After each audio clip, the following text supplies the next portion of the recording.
Like Bill Lecter to entertain you with the help of Sting in Europe and America.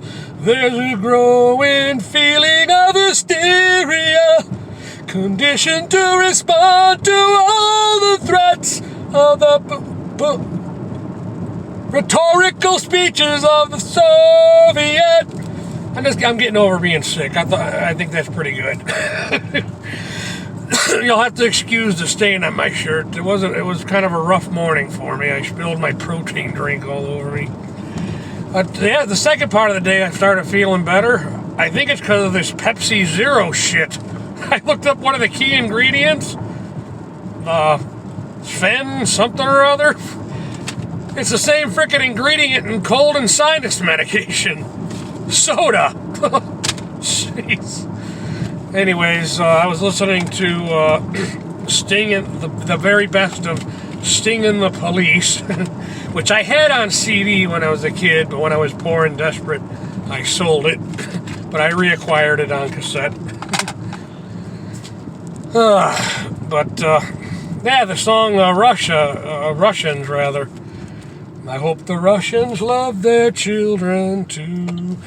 But you know what? I have to say, the political climate is a little different nowadays. If there was a country that I question whether or not they love their children, it'd be America. Definitely the American leadership. The American leadership sure the hell doesn't give a rat's arse about children.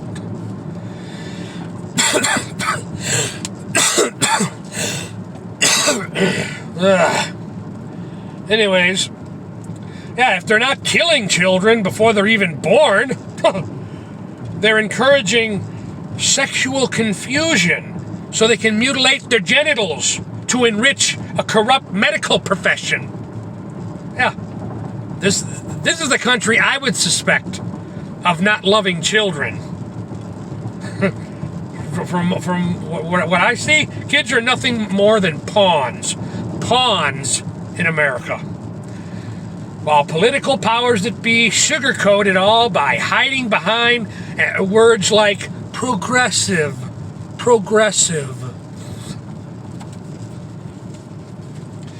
I'm not pro-Russia or pro-Putin. I'm less likely to think that a country that promotes nationalism and traditionalism, I'm less likely to suspect that country of hating children. Russia is far from perfect, and Putin is definitely no saint.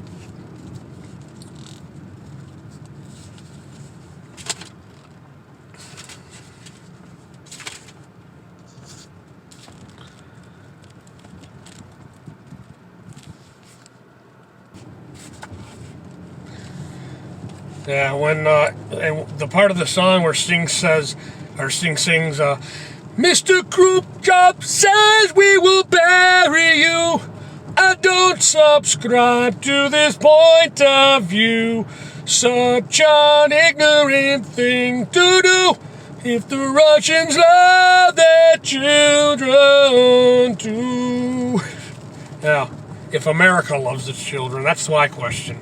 But when he says that, Mr. Khrushchev says we will bury you, he's referring to a vague, flawed message Khrushchev sent to Kennedy in October of 1962 during the heat of the Cuban Missile Crisis. Now keep in mind, Sting released this song in '84. And dwelling on the past there, Stingling?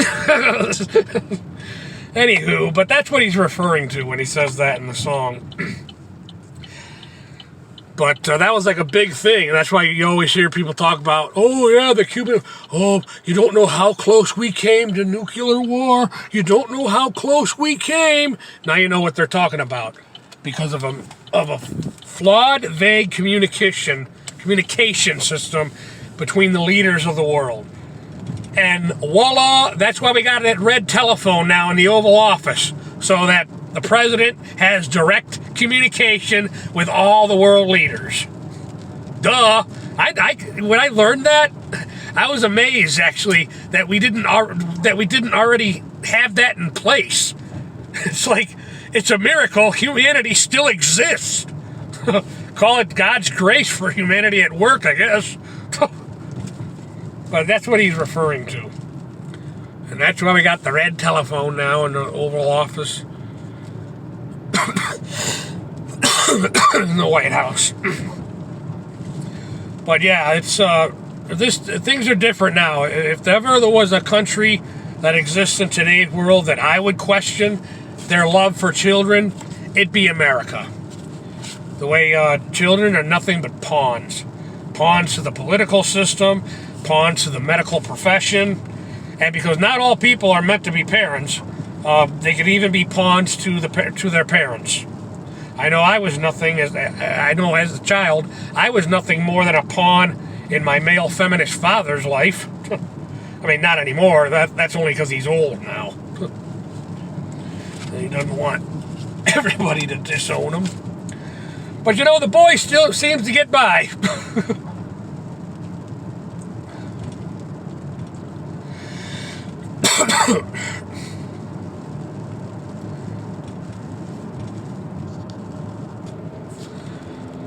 Speaking of my male feminist father, he told me recently that the reason there's a writer's strike is because the devil's out to get him. I'm going to have to make him talk about this on a video this weekend. But he told me that the devil's out to get him, and that's why there's a writer's strike, which I know how his brain works, so I was able to follow him a little bit on that. He's trying to sell this script that apparently his church is going to help him now to get this script that he's been writing his whole life. Anyways, so to a degree, I guess I can at least follow what he's saying. But this past weekend, he made a comment. Now, my ears heard it. My brain obviously made a note about it because I'm talking about it on this video right now. But he also said that the auto strike is because the devil is out to get him. So that part I was actually finding a little difficulter to follow. So I'm going to have to make a video when he comes over this Saturday and have him elaborate on that. I understand about the writer's strike means the devil's out to get you because you're trying to sell your script. But what the hell does the auto strike have to do with the devil trying to destroy you?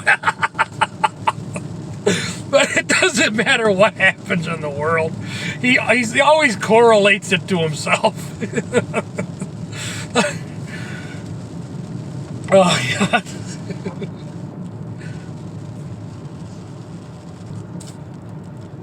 All right, that'll do it for this one. Yep. I hope America loves its children, too. Mike Burlack, thank you for your time.